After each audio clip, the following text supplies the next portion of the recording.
Britain ప్రధానమంత్రి kheer స్టార్మర్కి కటీ Hopkins ఒక అమ్మాయి ఇప్పుడు ఫుట్బాల్ ఆడిస్తోంది.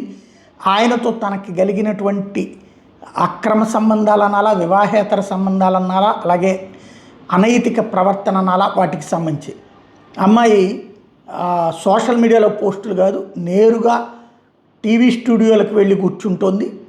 కీర్ స్టార్మర్ ఇప్పుడు అమ్మాయిని డేంజరస్ అని, అమ్మాయిని సైలెంట్గా ఉండమని ఓపెన్గా పిలుపునిస్తున్నాడు.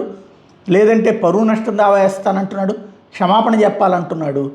ఆ మాటలు అన్నాక అమ్మాయి వెళ్ళి ఓపెన్ స్టేజీ మీద కూర్చుని లైవ్లో ఒక్కొక్క పేజీ, ఇదిగో ఇవన్నీ కూడా అతను నాతో జరిపిన చాట్లే అంటే ఎక్స్ప్లెయిన్ చేసుకుంది. I am here to read your own words back to you, word for word, no editing, just the truth అని ప్రకటించింది.